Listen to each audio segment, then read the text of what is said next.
Hello, everyone. Good evening. Dear authors and invited guests, welcome to the technical session 4A. Myself, Ishita Sauryan, and this session will be moderated by me. On behalf of Global Knowledge Research Foundation, it is my great pleasure to welcome you all to the 7th World Conference on Smart Trends in Systems, Security and Sustainability, WS4 2023, London, UK. The 7th edition of the conference is being organized in a hybrid mode. The physical event was held in London, UK on 21st August 2023, and the virtual event is being held through Zoom today and tomorrow, that is 23rd and 24th August 2023. I hope you will all enjoy the knowledgeable and interactive sessions through the day. In this session, we'll have 6 presentations. Each presenter will be given 12 minutes for the presentation and 3 minutes for the question and answers. On 10 minutes, I will raise a gentle reminder. There is another request to all the participants that you all stay connected with us till the closing remarks. If you have any query or update, then you can write it to me in the chat box. Just before we start the session, however, I would like to introduce you all to the chair for this session, Professor Parikshit N. Mahalle, Professor and Head, Vishwakarma Institute of Information Technology, Pune, India. Dr. Parikshit Narendra Mahalle is a professor and head, Vishwakarma Institute of Information Technology, Pune, India. He has more than 19 years of teaching and research experience. He is a reviewer for Springer Journal of Wireless Personal Communications also. Reviewer for Journal of Engineering, Science and Technology, School of Engineering, Taylor's University. We welcome you, sir. Thank you. I would also like to introduce our next session chair, Professor Navneet Sharma, Associate Professor, CS and IT Department, IIS, deemed to be University, Jaipur, India. Dr. Navneet Sharma is an Associate Professor in the Department of Computer Science and IT, IIS, University, Jaipur. He has 17 years of teaching experience of UG and PG classes. He's associated with various research associations and universities and consultancy services. His research work is on e-commerce, cloud computing, and network security. We welcome you, sir. Hello. Good evening, sir. Now I would like to start with the papers. I'd like to invite paper presenter Visit Hirankiti to present the paper titled An Intelligent Meter with Smart Home Ability for Intelligent Energy Management. Please go ahead. All right. Good afternoon, everybody. So I'm gonna share my slide.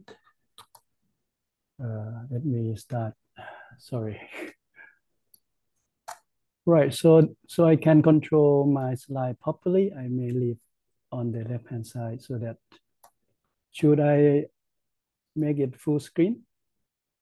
Can everybody see it? Yes, yeah, sir. Yeah, we can see. Okay. You can please start. Okay. Thank you. Thank you. Okay. Let me start. All right. My paper is about intelligent meters and together with smart home ability. So together it can perform the intelligent energy management. I'm visit from Thailand. The topic is we're gonna develop intelligent meter using intelligent SCADA. And next I'm gonna explain the architecture of the intelligent meter, as well as I explain detail how the intelligent meter is operating under what we call intelligent agent. And with that ability, we can perform intelligent energy management, which it can produce automatically the load profile. And then we show the result and conclusion. First, let me introduce what is a SCADA. The SCADA is a system, the software that can monitor devices, machine in a factory. It can not only monitor, it also control it. I developed the SCADA for many years ago. This is my research that we explain how we can develop SCADA based on object-oriented and agent technology. And my research also based on the smart home for many years ago. And this is the intelligent meter that we actually built it and is now working very well. It implement using a Raspberry Pi compute module, which is for industry purpose. It had a 4 GB RAM, 32 GB flash memory. So why we call it intelligent meter? It combines both the meter ability and the smart home together, because inside it implemented by the SCADA system. On the right-hand side is actually the well meter that we have already developed. So now we compare the result with other related work that we apply this intelligent meter to create or produce the load profile.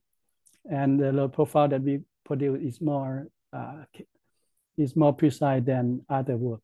For example, the first work by Stoyer, they use some kind of smart home system, but they just collect data, but cannot produce a more precise load profile as what we did.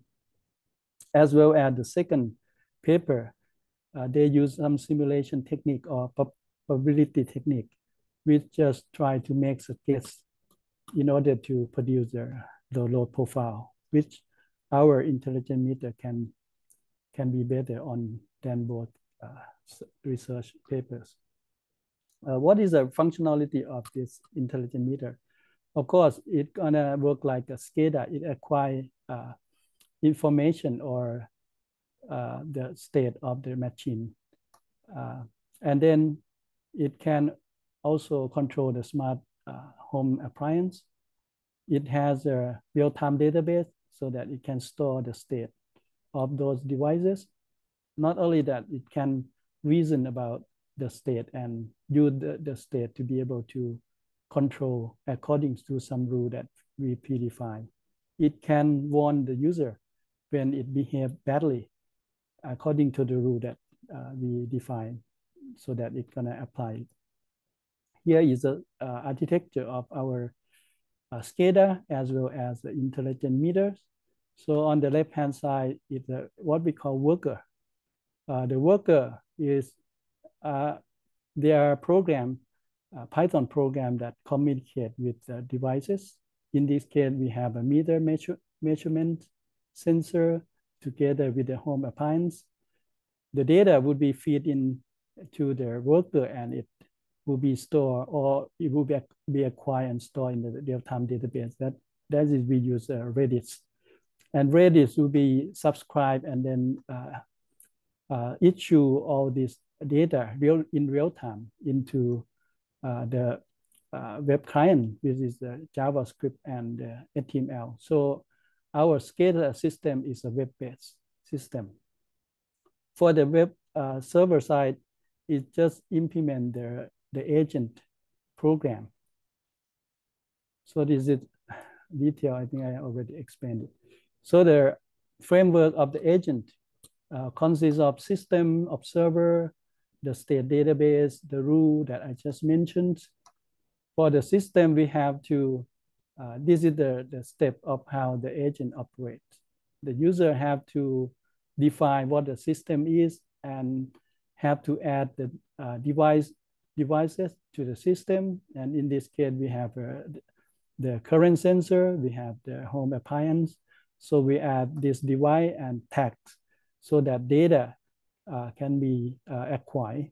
Secondly, we're gonna set up the communication for it. So the worker gonna connect the device with their intelligent meters. After we connect them properly, it's gonna be able to acquire data from the current sensor, where it's gonna measure electricity properties, as well as it's gonna control the smart home for you. At the same time, when you get the data or the state of those devices, you can apply to the rule, and the rule can use it to control automatically.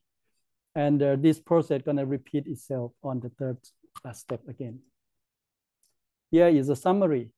So the agent would acquire data, and the data is applicable to the rule. The rule gonna be taking action, and then the process will start again to acquire the next information from those devices. This is the way it updates. So the device is just an object where when you create, this is a light bulb, for example, it has a state of brightness, it has a state of power status, the power consumption, and the timestamp as well. Once you turn it on, the device gonna update the state, and then this information gonna flow into the intelligent meter. So you can see the previous state and the next state. So you can notice that the power consumption has been updated. And this update information, we're gonna reason on it. Here, if you want to apply this intelligent meter, you can think of the whole house is just like a circuit like this. Here is the electricity flow from the grid into your house, and every appliance from your house is a load connect in a parallel format, parallel form. So the current would just separate into we can measure both active current and reactive current. So the active current, when it passes to the load 1, we have IA1 up to IAN. So if we calculate together with the constant voltage, then you can calculate the active power for each load. And the good news is that each load that you compute, it can be accumulated, as well as the reactive power that it generates from what we call the reactive current.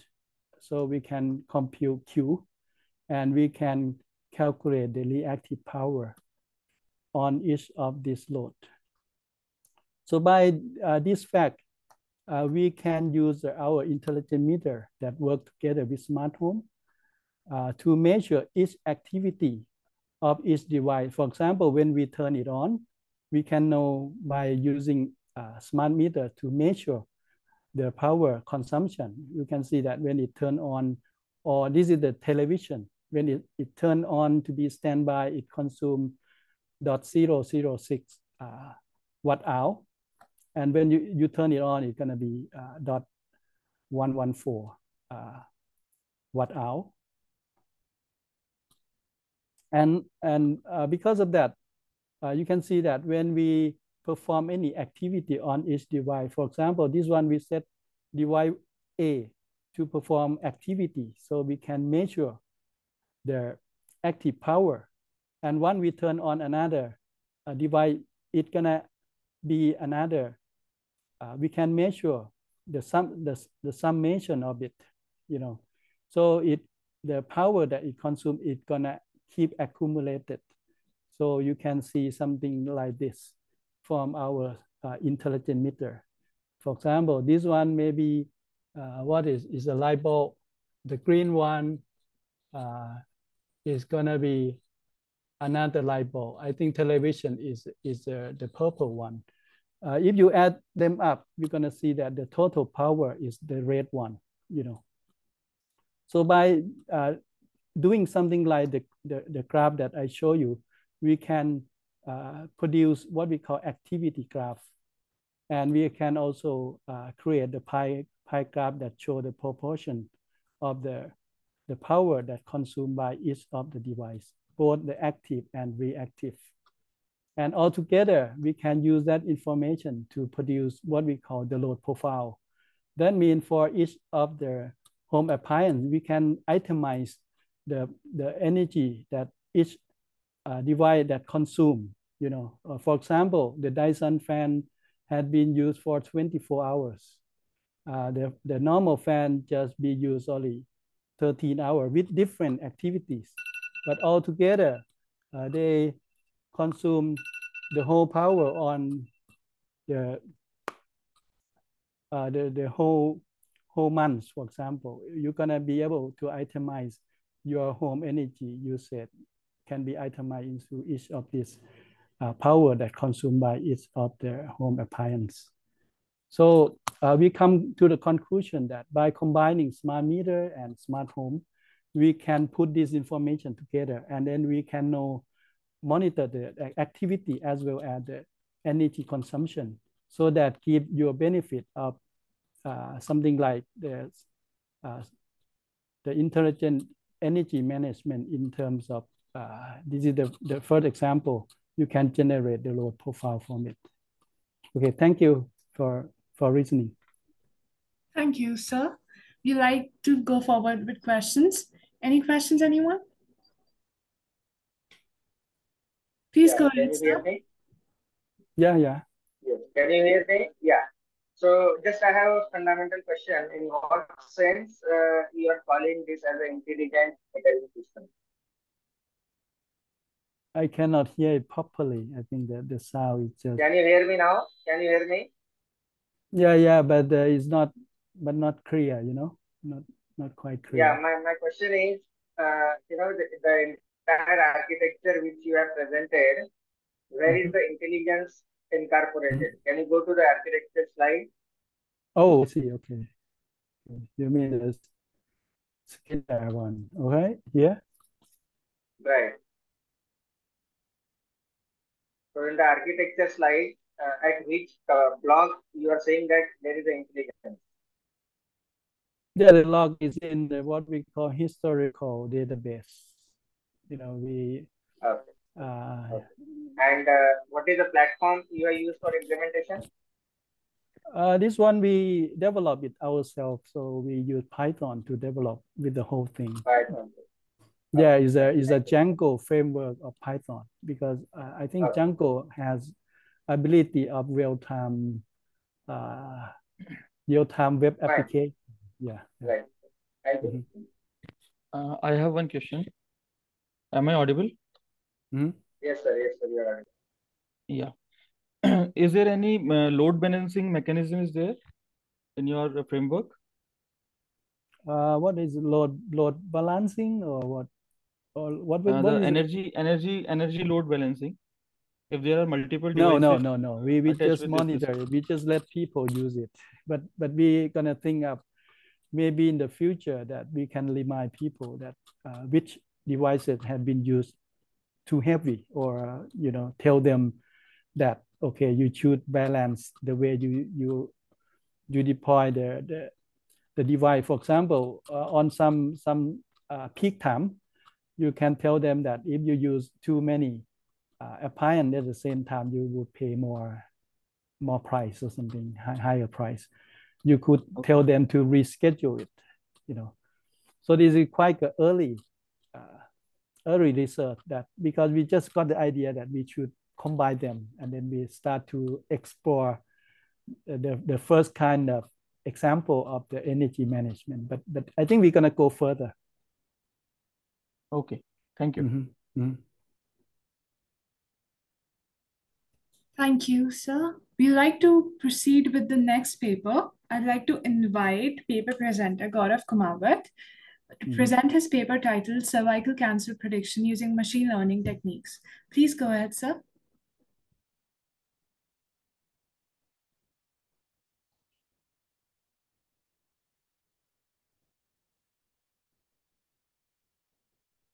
Do we have Sir Gaurav Kumawat here in the meeting?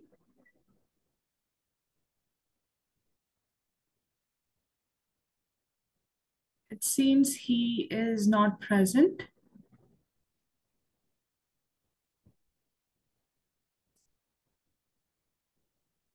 So I think we should move on with the next paper. We can wait until then. The next paper presenter, Usama Tarahi. I'd like for you to present your paper titled Enhancing Motor Imagery Classification Accuracy in Controlled and Uncontrolled Environments Using Convolutional Neural Networks. Please go ahead, sir. Hello.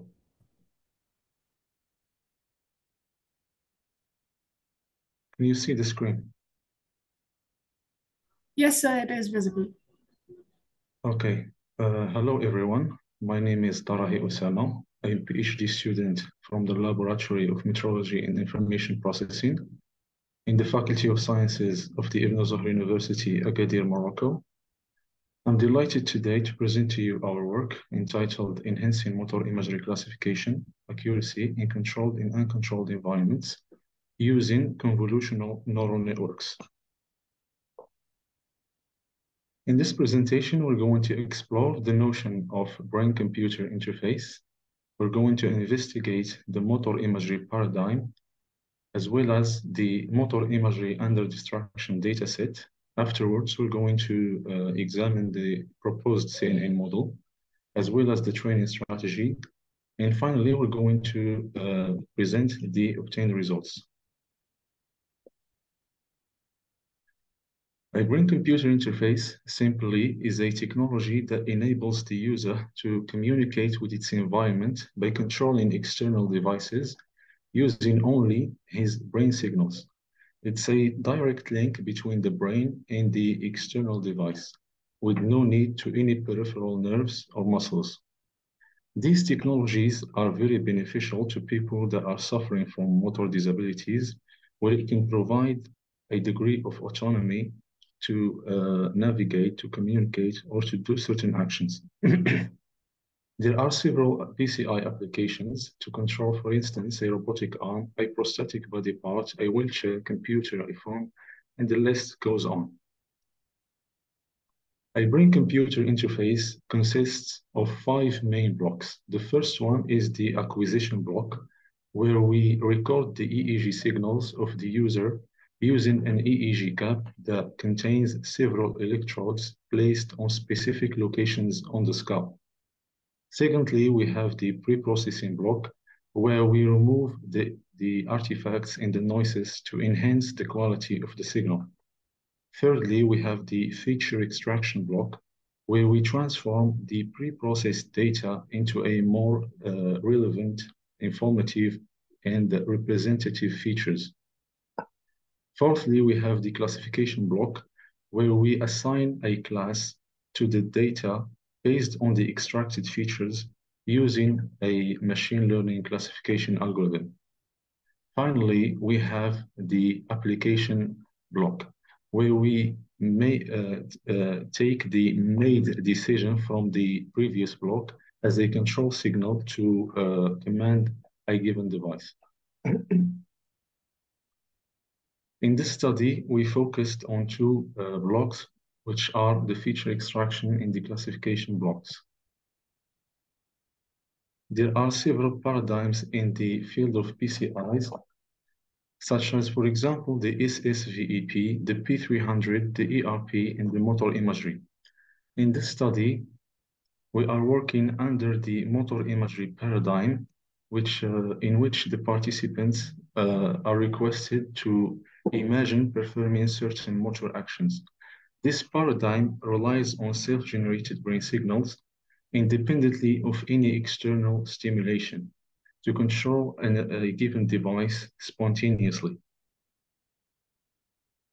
In this regard, we have used the motor imagery under distraction dataset, which is a publicly available dataset that contains the EEG signals of 16 healthy participants who perform motor imagery tasks while exposed to several distraction scenarios.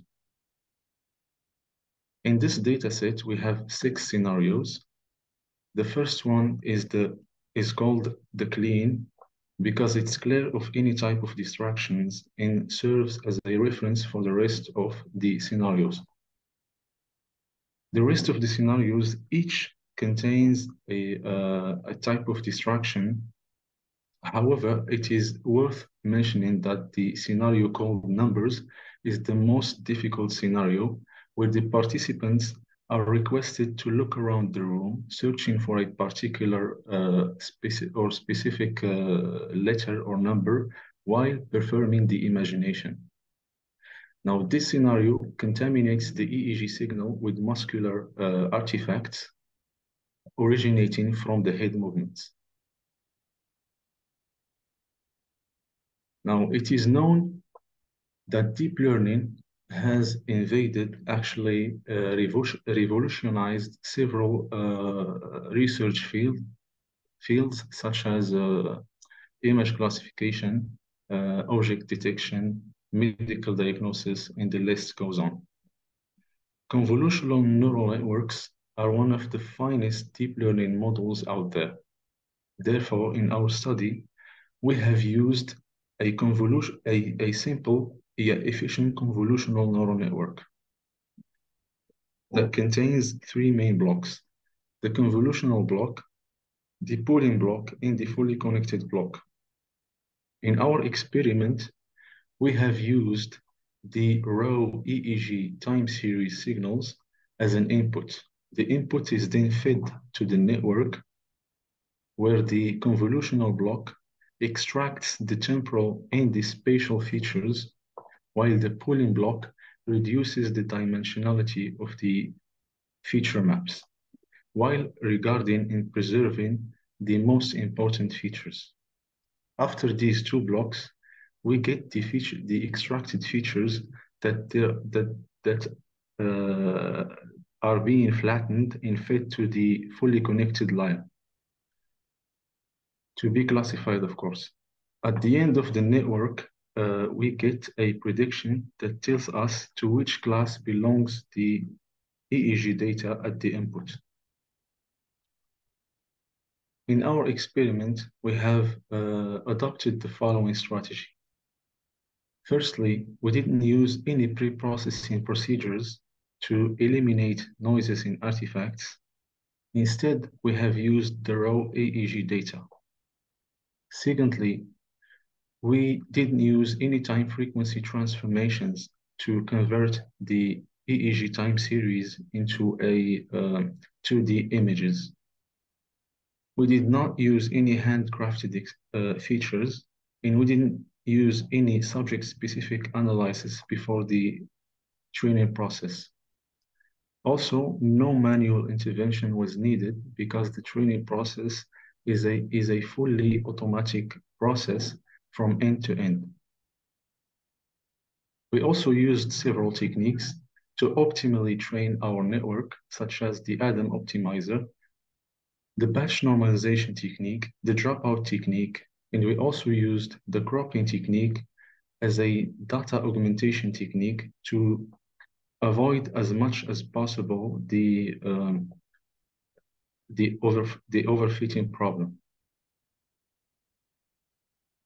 Our network was implemented in a machine that is equipped with an AMD Ryzen 5 5600X processor featuring 6 cores and 16 GB of RAM.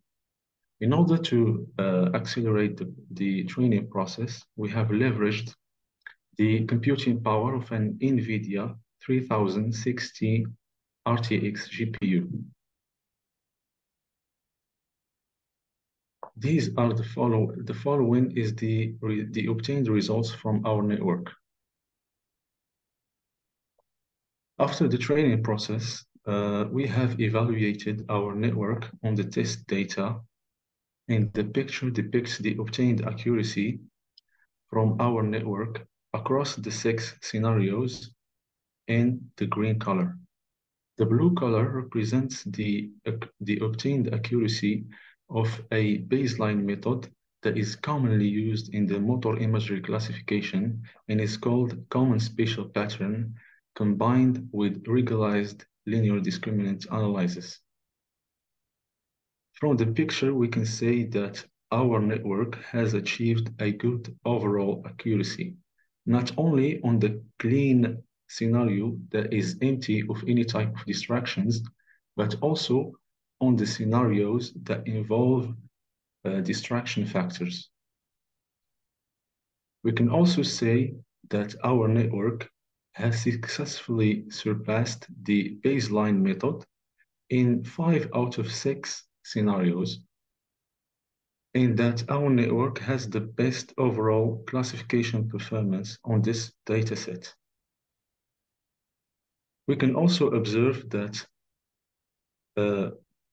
in regards to the numbers scenario, the baseline method did not perform well, unlike our method that has achieved an acceptable, a decent, and a good classification accuracy on the hardest scenario amongst the 6 scenarios. Finally, as a conclusion, we can say confidently that convolutional neural networks are very efficient and more capable of decoding motor imagery, EEG signals in controlled and uncontrolled environments. And at last, I want to thank you all for your attention. Hello, can you hear me? Yes.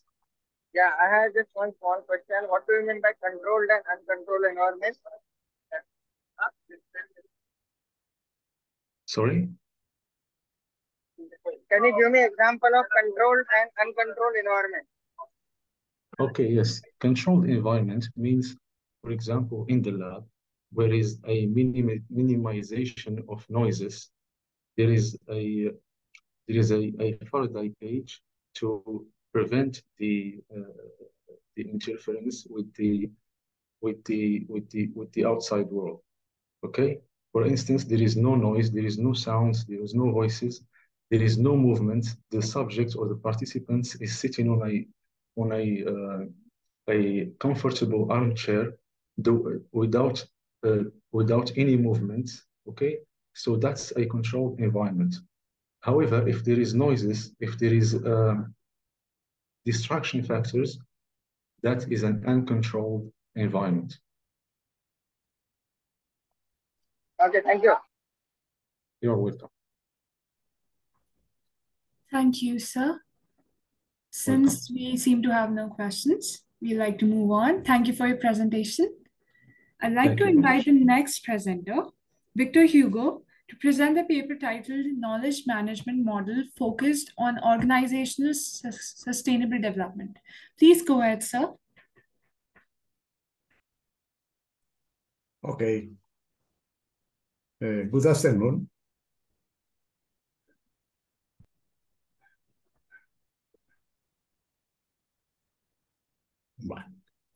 Okay. I'm going the presentation Knowledge Management Model Focus in organization on focus organization sustainable development. My name is Victor Hugo Medina, and the other author of this research is Angie Juliana Lopez and Alexis Adami. We are teachers in the Universidad Distrital in Spanish in Bogotá, Colombia. The presenters is abstract, an introduction about the theoretical basic, methodology applied research, knowledge management model, focus on sustainable development, model check, and conclusions. The abstract, the research, this research presents a model for knowledge management applied in organizations that consider of their employees as an intangible asset. The method applies this result, an explanatory analytical methodology was applied to a study, and the result is the model is a proposed new model for knowledge management focus on the sustainable development. This is the model I show and explain another slide. The introduction in this 10, excuse me, please. I change the presentation. This research is basado in the Anderson knowledge management. This is model. The presentation is about 25 years ago, but the knowledge management with the discipline in the organization. This focus on the creation to a value on the customer through the knowledge management acquired by individual the organization. This contains two perspectives. The individual perspective, the personal responsibility and make knowledge explicit for the organization, And the other perspective is the organizational, to create the support infrastructure that by support by individual perspective to be effective, create the culture, technology, and system that allow capturing and synthesis, applying value, and distributing knowledge in organization. This is the model, see, knowledge management support for Arthur Anderson is compound the resource, the knowledge by personal knowledge and organization knowledge, but the main core is the innovation. How is innovation from these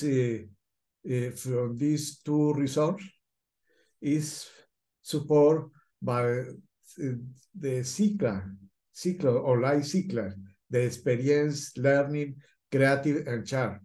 For the organization, for this knowledge distribution, analysis, synthesis, apply values for capture knowledge for innovation. The methodology apply this result is the 4 phases. The first phase to collect information, research types, and concepts and models. This research was oriented from a descriptive camp, the quality approach and quality methodology for interpreting the reality using this methodology. The second phase is strategies application, support by survey, interviews, analysis, and the primary and secondary resource. The third phase is the proposed knowledge management model focused on sustainable development. It's the process, the acquired knowledge, and the result in the model.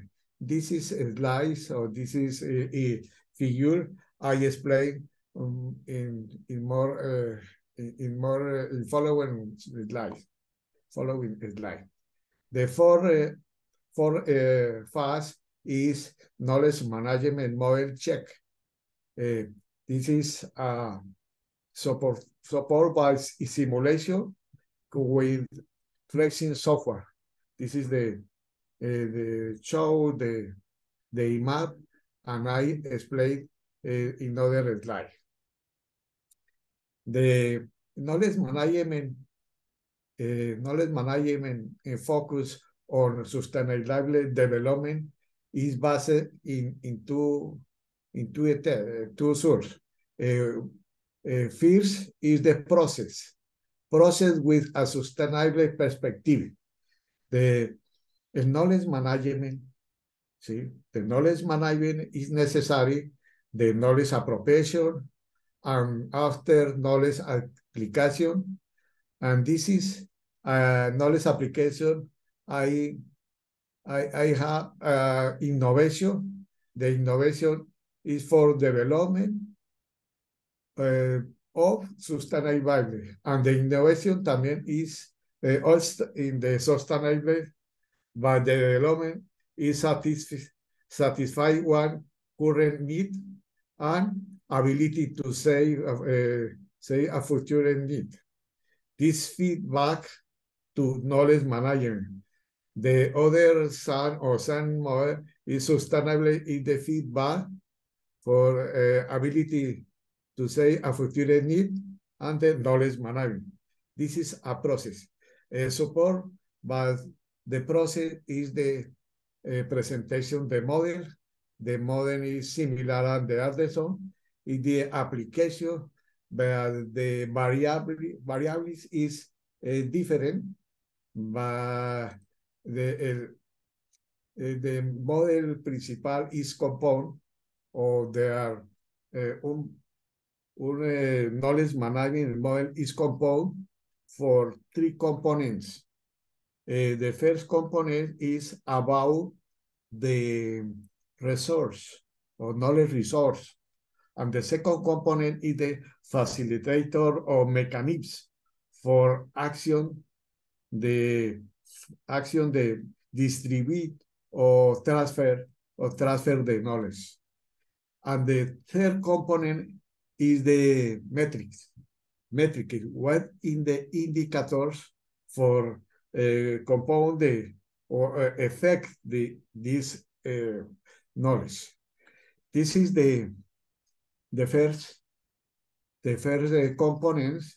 Personal knowledge management is similar, but how I innovation from this resource is the personal and organization. The innovation is satisfaction on current need and sustainability for ability to meet our future needs. The second component are facilities. Facilities in the sites, and this is sites. This I present. I show the facilities, the individual experience, learning, ownership, creativity, comparted for register, knowledge capture and development, and the application, the innovation. And similar is the site, the organization, analysis, distribution, generate value for register, capture, and development innovation. This is the model. The third component is the indicators. This is the effect the acquire or transfer knowledge. This is this, for example, sustainability application of total application, important number of application, percentage on initiatives effectively implement, number of patents, and number of intellectual property process, monetary value, generated by innovation application, innovation capacity index, product quality improving, profitability, improved production flexing, number on environment initiatives. This is the model on knowledge management, but it's important the check, the model check. What is the result? We are applying flexing software. In this image, presenta the results. This model is to code how much do the company, personal, and the organization generate the complementary commitment to share information, experience, and knowledge in general. That is why individual or personal knowledge is brown, low potential to transfer the knowledge, but in the organization or organization knowledge is similar, but the ideal in the proposed is capture this knowledge, but when it chart and apply and taste and the color red, which indicate that the high potential, the transfer or the chart, the new knowledge flow.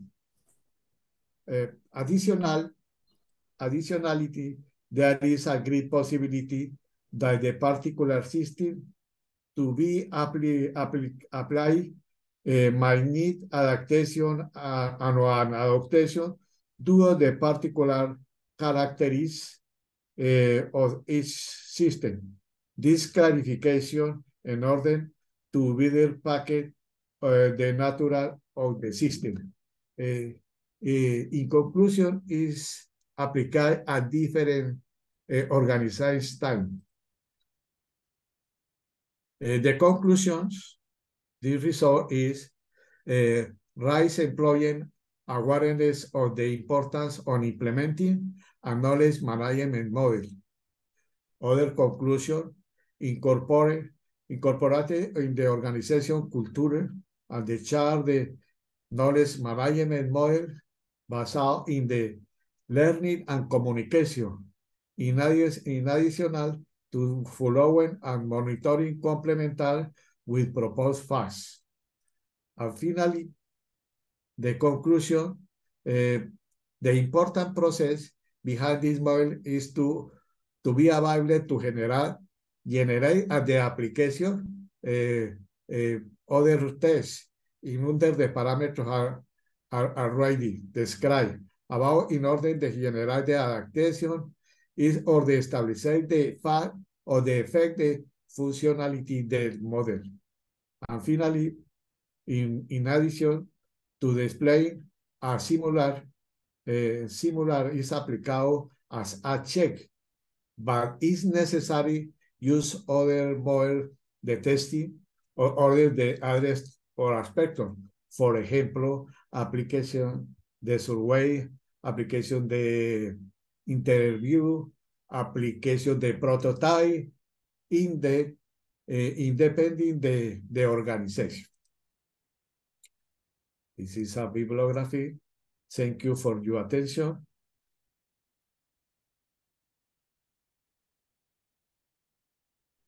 Thank you, sir. We'll proceed with the questions. Any questions, anyone? I don't have any question. Not from my side also. Professor Mahale, would you like to ask a question?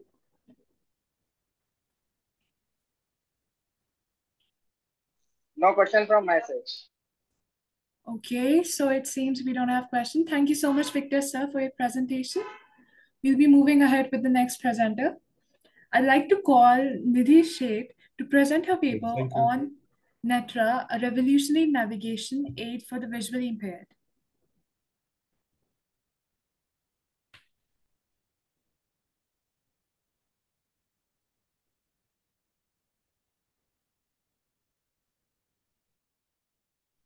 Hello, one sec. Hello, ma'am. Please go ahead with your presentation.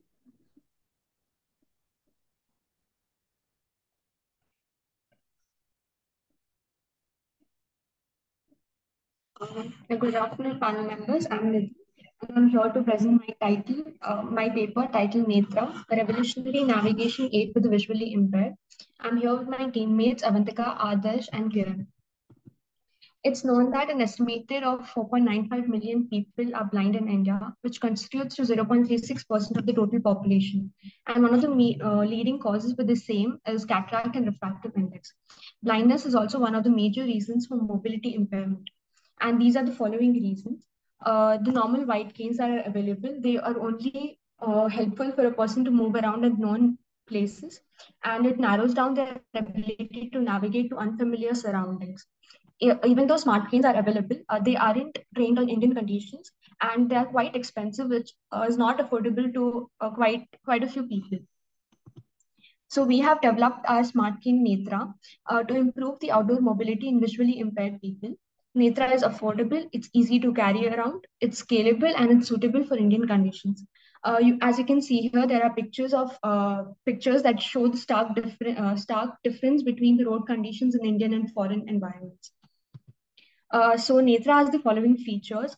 They detect obstacles in the form of potholes, vendors, and they also detect crossings and footpaths. There's also a navigation feature which helps the user to navigate to their desired destination. There's a safety feature wherein a SOS call is initiated and the current location of the user is sent to their registered mobile number. There's also facial recognition, and all these instructions are given to the user in the form of voice commands. So there's quite a few work done in this aspect. The first paper shows us how continuous monitoring of the environment by an Arduino Uno board and a motion detected sensor called PIR sensor is used, wherein specific sensors can be activated only when motion is detected. hence reducing the power consumed. And the second paper, we can see the high-level design of a smart cane, wherein they use ultrasonic IR and light-dependent resistor sensor, and they are mounted on the smart cane. However, this model lacks the feature of navigation. Third paper shows us the comparison between the usage of the smart cane in India with respect to other countries like US, Canada, etc. There are quite a few reasons for the same. Some of them being infrastructure and road conditions. Foreign countries have well-developed roads with pedestrian safety keeping in mind, whereas in India it's very uneven and varied. And traffic rules are strictly followed in foreign countries, but in India it's not the same. It's very chaotic, and people have to meddle their way through vehicles, and there's limited space, etc. Also, in foreign countries, there are well-defined crosswalks and footpaths available, whereas in India it's varied. In rural areas, we can't see this scenario. The fourth paper tells us the use of faster RCNN, where it reduces the detection time of obstacles.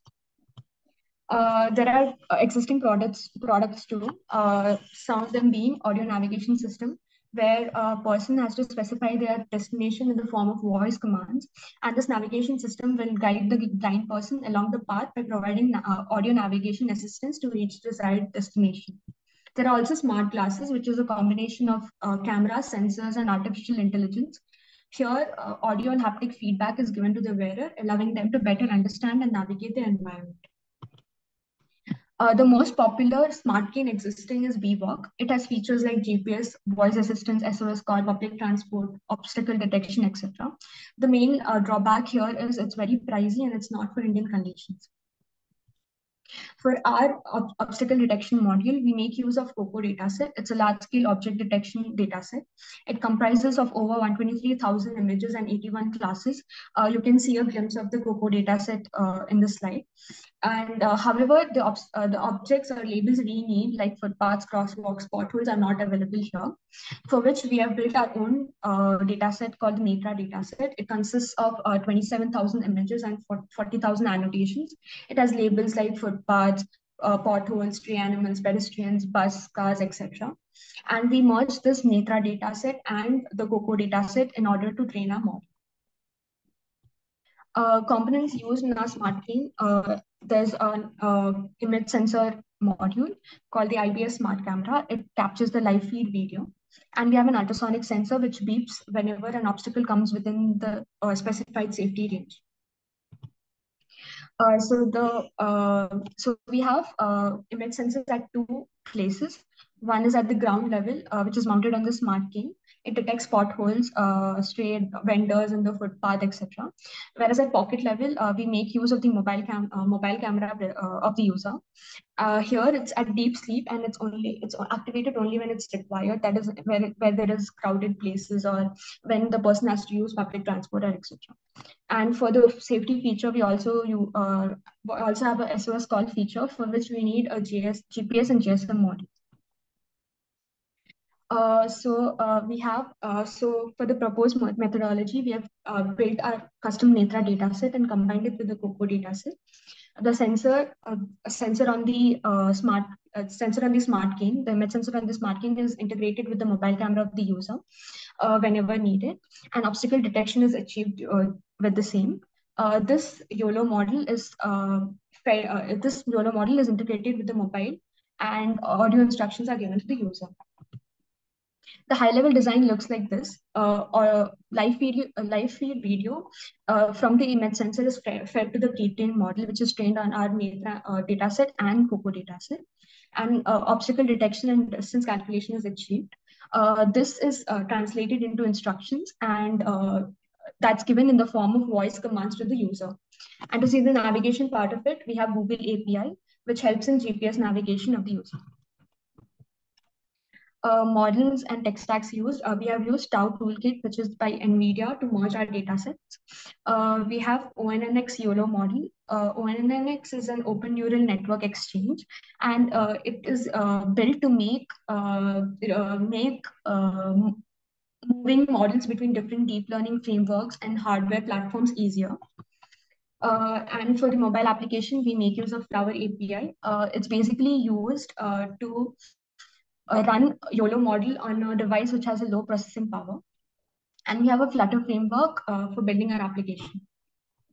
The workflow is first we've built our Netra dataset, wherein we have used exclusive scenarios that we need and wanted to handle.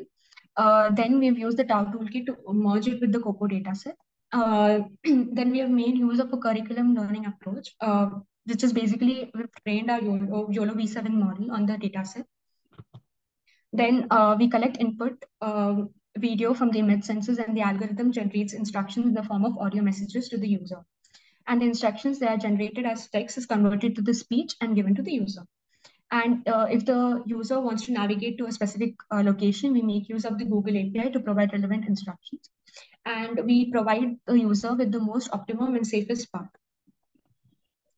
So I would like to conclude saying that our SmartCare Netra is a groundbreaking visual aid for the blind, and it's a significant step forward in the field of assistive technology.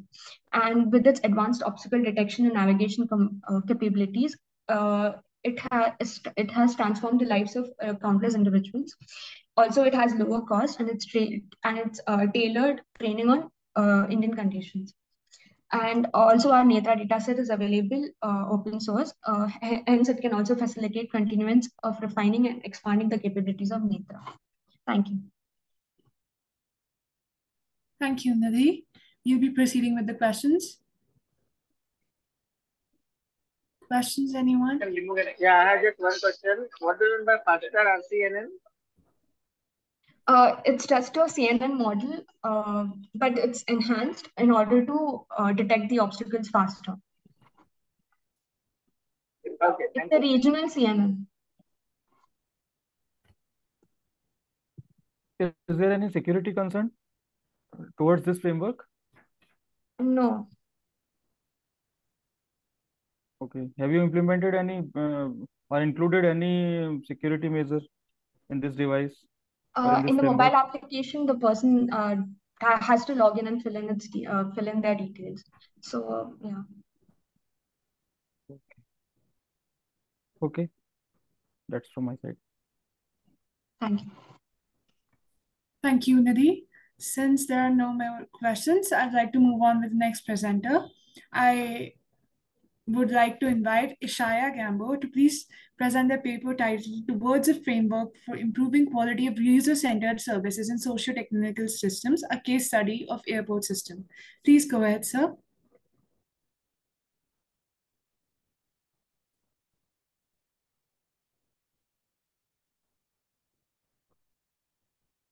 Sir Ishaya, if you're in the meeting, please go ahead.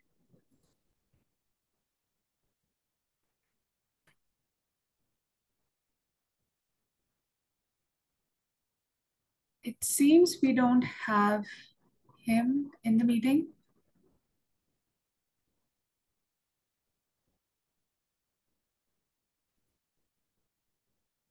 Sir Gaurav, if you are here.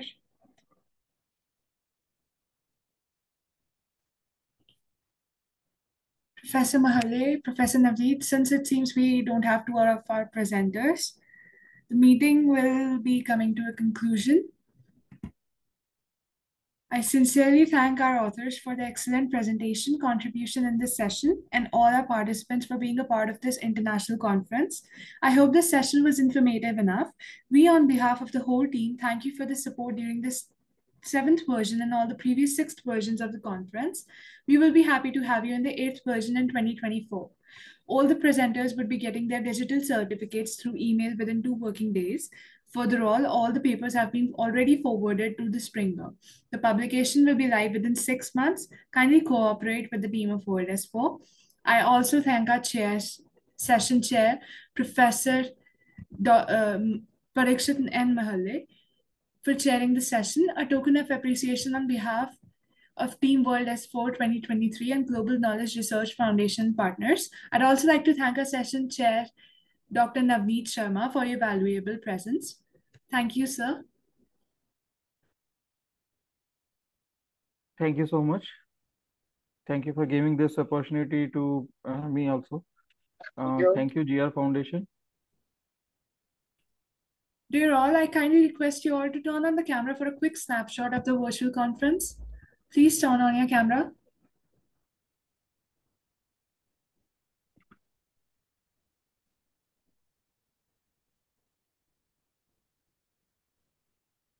Thank you.